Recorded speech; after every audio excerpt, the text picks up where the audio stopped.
Pushpa 2 release కి ముందు tsunami రాబోతుందన్నంత ప్రచారం జరిగింది. కట్ చేస్తే సునామీ కన్ఫర్మే కానీ అది బాక్స్ ఆఫీస్ లో కాదు మరో దగ్గర అంటున్నారు. దేవిశ్రీ ప్రసాద్ పనితనం నచ్చకే పుష్ప 2 బ్యాక్గ్రౌండ్ మ్యూజిక్ కోసం ఇద్దరు మ్యూజిషియన్స్ ని రంగంలోకి దింపారు. అందులో తమన్ ఒకడు. పిలిచి పనితో పాటు పైకం ఇచ్చారు కదా అని 15 రోజులు కష్టపడి పనిచేస్తే పనికి విలువ లేదు. ఊహించని అవమానం జరగకుండా ఉండలేదు. నిజానికి దేవిశ్రీనే దర్శక నిర్మాతలు అవమానించారంటూ మొన్నటి వరకు సోషల్ మీడియాలో భారీ చర్చ జరిగింది. కట్ చేస్తే తమన్కి భారీ ఇన్సల్ట్ వెనుక పుష్పరాజ్ టీం తప్పే కనిపిస్తోందన్న మాట తూటాలా పేలుతోంది.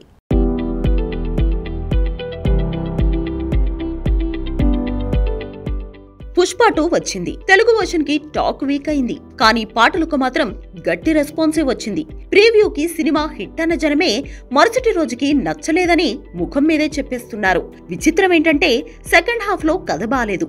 అసలు కథే లేదనే కామెంట్లు వస్తున్నాయి. కానీ పాటల మీద మాత్రం పాజిటివ్ టాకే పెరిగింది. దీనికి తోడు పుష్ప 2 బ్యాక్గ్రౌండ్ మ్యూజిక్ కూడా బానే మ్యాజిక్ చేసింది.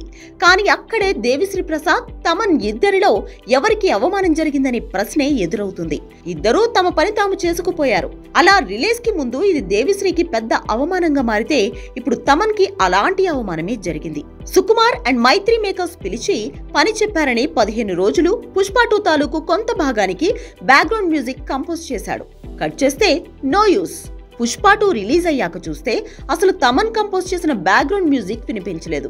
క్రెడిట్స్ లో కూడా తనకి ఎలాంటి గుర్తింపు దక్కలేదు. మొత్తం క్రెడిట్ అంతా దేవిశ్రీ ప్రసాద్ కే దక్కింది. ఇదే కాదు, అడిషనల్ బ్యాక్గ్రౌండ్ మ్యూజిక్ సపోర్ట్ గా శ్యామ్ సిఎస్ కి అడిషనల్ క్రెడిట్ ఇచ్చారు. కానీ తమన్ తాలూకు ఎఫర్ట్స్ కి అసలు గుర్తింపే లేదు. తను కంపోజ్ చేసిన బ్యాక్గ్రౌండ్ మ్యూజిక్ కూడా వాడింది లేదు. మొత్తానికి Tollywood top music డైరెక్టర్లైన Devi Sri Prasad, Thaman ఇద్దరిని పుష్ప 2 టీం రెండు వేర్వేరు సందర్భాల్లో అవమానించినట్టే కనిపిస్తోంది. మ్యూజిక్ డైరెక్టర్లను మార్చి పుష్ప 2 రిలీజ్ కి ముందు దేవిని ఇన్సల్ట్ చేస్తే, తమన్ మ్యూజిక్ కంపోజ్ చేశాక తన బీజిఎం వాడకపోవడం, తనకి క్రెడిట్ ఇవ్వకపోవడంతో ఇలా పుష్ప 2 రిలీజ్ అయ్యాక మరో మ్యూజిషియన్ కి అవమానం జరిగిందంటున్నారు.